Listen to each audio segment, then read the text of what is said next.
Welcome to the Excel Still More podcast. I am your host, Chris Emerson. I'm here to encourage you in your walk with God.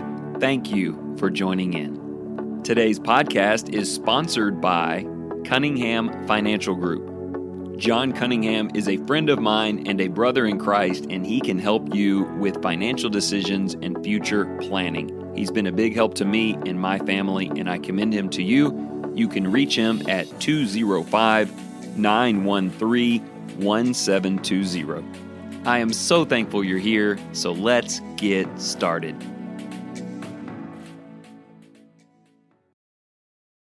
So today we're going to be centering everything we talk about on the Word of God, the things that Jesus himself said about who will be saved and who will be lost.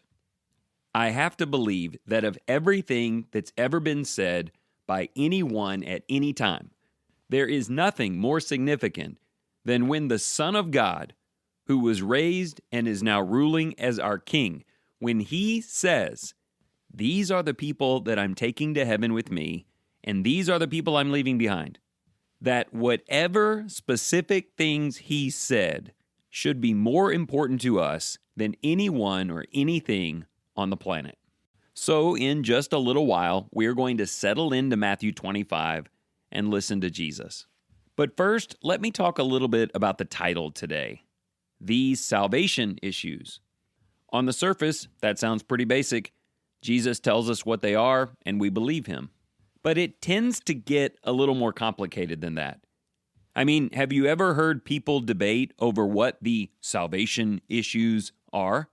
And just to be clear, I think we all mean the same thing when we use that phrase.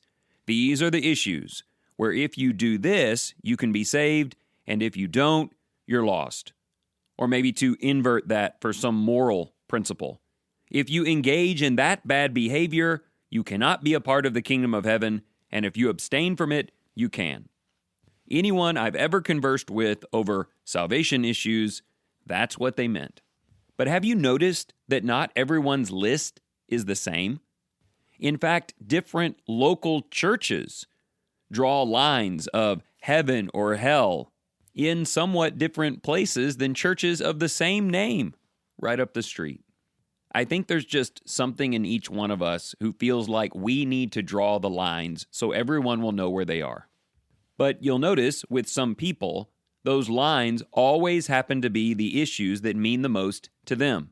If it's a conviction in my life that there is right and there is wrong, then everyone else must also honor that same conviction. Sometimes local churches will grab a handful of those convictions and say, "These are the principles of this church. If you see these selected salvation issues like we do, this is the place for you. If not, you may need to go somewhere else."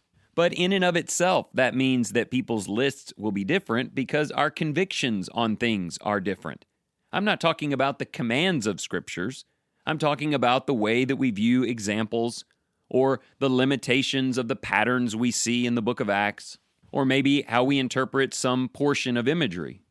It is not my purpose today to encourage you to just disregard all of that those lines don't exist and no one should draw them.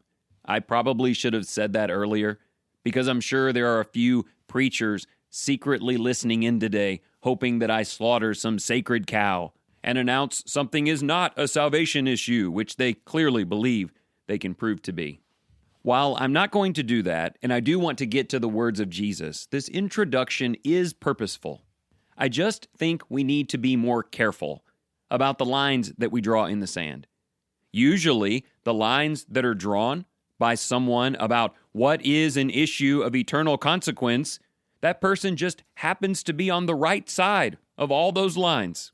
Can you believe it? And if you bring up one that's important to you that they're not doing, they will probably quickly dismiss it. Well, that's not a salvation issue. What I'm telling you is it can get complicated because it becomes quite subjective based on your inclinations or the way you interpret Scripture on issues where God has not been abundantly clear. Those issues will continue to get debated until Jesus comes back. And again, I'm not telling you to just ignore them, but I am telling you this. Jesus himself in his ministry spoke words that he deemed salvation relevant. Simple things like you must believe in order to be saved. Jesus said that. That is a salvation issue.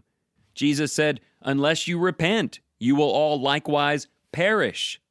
By our King's pronouncement, the willingness to turn from sins when we see them is necessary. I feel comfortable adding, he who believes and is baptized shall be saved. Jesus said that, and I believe him. And for most of us, the salvation issues list is much longer than that, and maybe it should be. Though I would warn you to be careful condemning someone as lost in the name of Jesus without clear scriptural teaching. But more importantly, Jesus had a few other things to say also, and I want you to see them today. And I'll say once more, in case those guys are still listening, I'm not suggesting you throw out every other issue, but the issues that Jesus in his ministry put at the forefront need to be at the foundation of all that we teach and do. And no list someone makes over who is saved and who is not will be of much good unless it includes these things before everything else. So I'm settled into Matthew chapter 25, and around the middle of that chapter, Jesus says this, when the Son of Man comes in his glory, and all the angels with him, then he will sit on his glorious throne.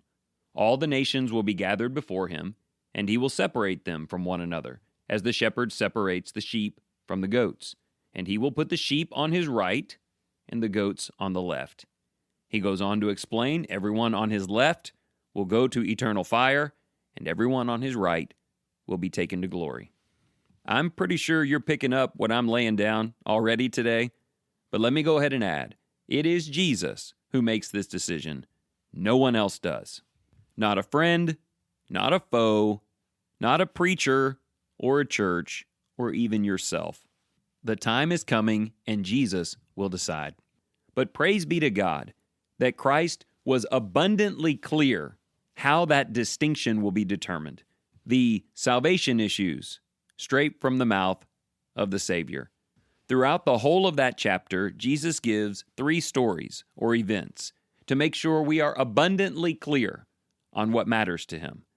Throughout the rest of this episode, I will lay out each of those 3 stories, show the grand warning therein, and wrap up each of those sections with some clear intentionality for everyone listening who truly believes Jesus. All right, so maybe you know the first one really well. There are 10 virgins who are preparing for the bridegroom to open the door. All of them put oil in their lamps and go to the place of waiting. The bridegroom is delayed, and so everyone falls asleep. And then they hear it pronounced in the middle of the night, "Behold, the bridegroom, come out to meet him." The 5 foolish virgins, however, had run out of oil for their lamps. So first they asked to borrow from the others, but they said, "We don't have enough for both, only for ourselves." So they went back to town to get the oil. They needed more time. But by the time they had returned, the door was closed. They begged, "Lord, Lord, open up for us." But he said, "Truly I say to you, I do not know you." You know, the other 2 stories we'll look at in a minute have more of a casting out into darkness, eternal fire like condemnation. But I think this first one is the most chilling of the group. I don't know you. That sounds like a salvation issue for me. When Jesus comes, if he does not know me, though I beg for mercy, we will not have a relationship, and I cannot be saved.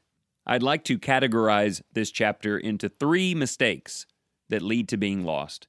And the first one is empty lamps. This story relates to people like you and me, people who are believers, who put oil in our lamps, who go to the right place or church and are somewhat prepared to meet our Lord, so long as the timing is right. We've prepared enough for the optimal moment.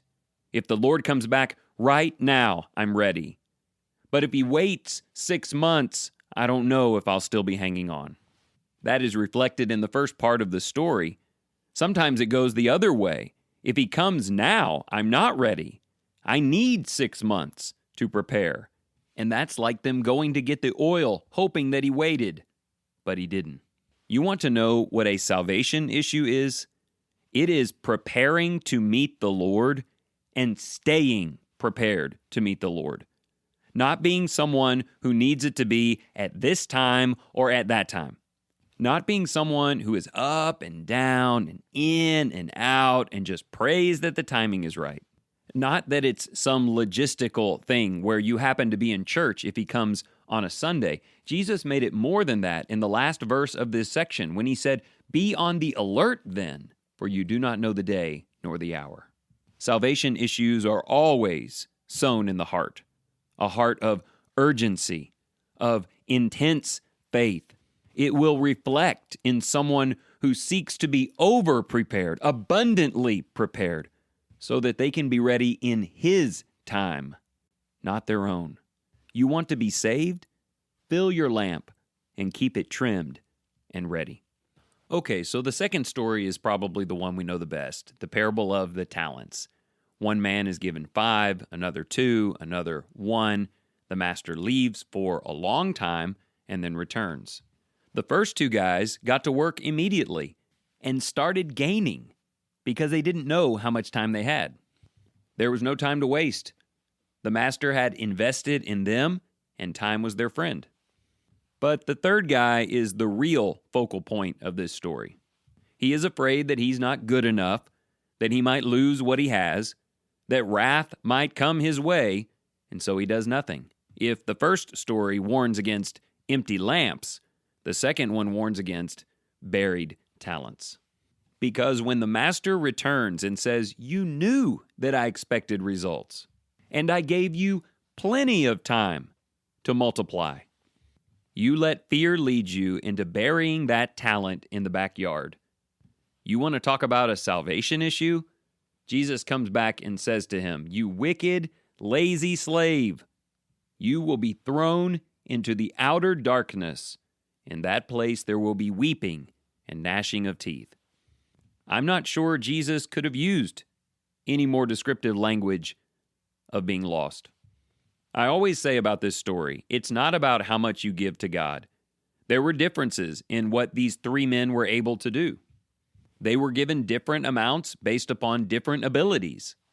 It's not how much you grow to give God. It's how much you do with what you've been given. And I hope you can appreciate that that is what this entire Excel Still More series is about. The ING life. I need to be growing, changing, bearing for God. There are so many people housed in their habits, in their sound churches, with their salvation issue list all laid out with boxes filled with checks, who have entered hunker down, hold what we got mode, and are going to be lost. I'm not the one saying that. That is not my place to judge, but it is what Jesus is teaching. Don't worry so much about the amount you're changing for God, only that you are changing for God. Not the amount that you're learning or the number of people that you're teaching, only that you are learning and teaching. It is laughable how inadequate I am to the worthiness of God. But I am committed to be in the act of doing something with the talents that He has given me when He chooses to return. How about you? By the way, caveat number 4, I'm not saying that sound doctrine and worship are unimportant, but they will never replace the words and teachings of Jesus for His disciples. If you'd like more ideas on what it means to cultivate your talents, let's finish with the third story. This is that point in the chapter where Jesus gives that brief interlude where He says, "I am coming in all my glory to sit on my throne. I will gather all the nations and I will separate them." Now listen very carefully and I'll tell you exactly who is on the right and who is on the left. If the ones left behind consists of those with empty lamps and buried talents, it will also be occupied by those with idle hands when it comes to serving others. Let me just read some of this for you. "Then the king will say to those on his right, 'Come, you who are blessed of my Father, inherit the kingdom prepared for you from the foundation of the world. For I was hungry, and you gave me something to eat. I was thirsty, and you gave me something to drink. I was a stranger, and you invited me in. Naked, and you clothed me. I was sick, and you visited me. I was in prison, and you came to me.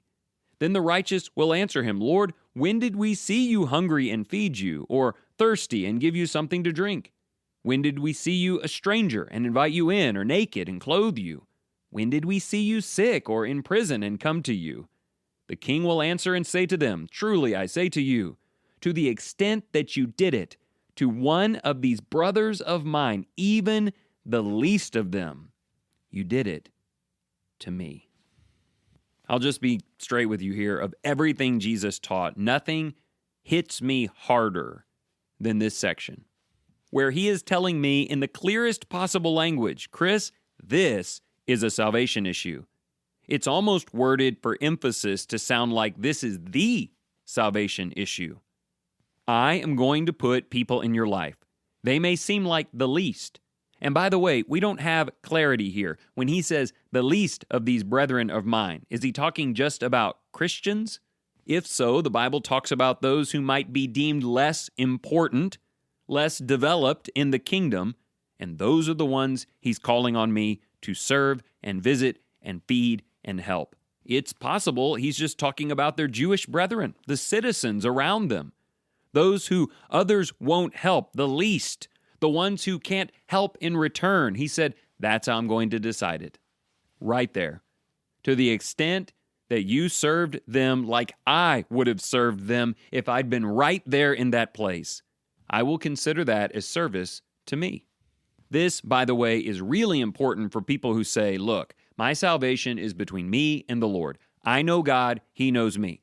I love and serve God, He receives that. Jesus is saying, wake up, because I am going to gauge the authenticity of that love and service to me by the way you love and serve those who need help, spiritually, physically, in every possible way, whom I put in your path.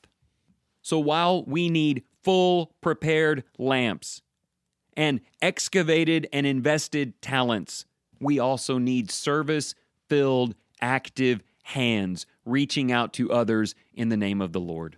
In case you wonder if this truly is salvation-level life and death, he finishes by saying to those on his left, depart from me, accursed ones, into the eternal fire, which has been prepared for the devil and his angels. For I was hungry, and you gave me nothing, a stranger, and you did not invite me in. And he goes through that entire list. And then these people who thought for sure that they were saved and who are about to be cast out forever ask him, when did we see you in that place, Lord? And he said, truly I say to you, to the extent that you did not do it to one of the least of these, you did not do it to me.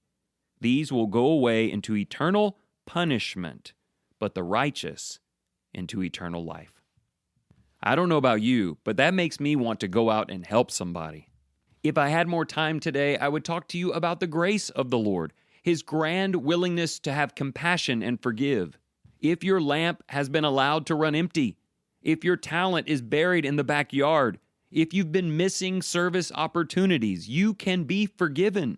God is so gracious, and His mercies new every morning.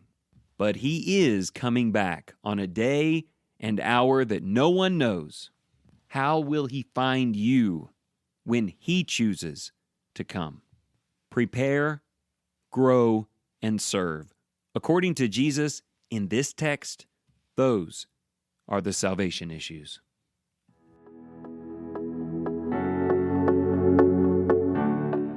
Thank you so much for joining in today. If you enjoyed this program, consider sharing it with your family and your friends. And if you're just in search of deeper Bible study, or you want to share the message of Jesus with the children in your life, remember to go to creationtorevelation.com. This wonderful company, run by Christians, provides beautiful illustrations of Scripture from beginning to end, putting the spotlight on Jesus. And remember this, whatever you choose to do today in the name of the Lord Jesus Christ, excel still more.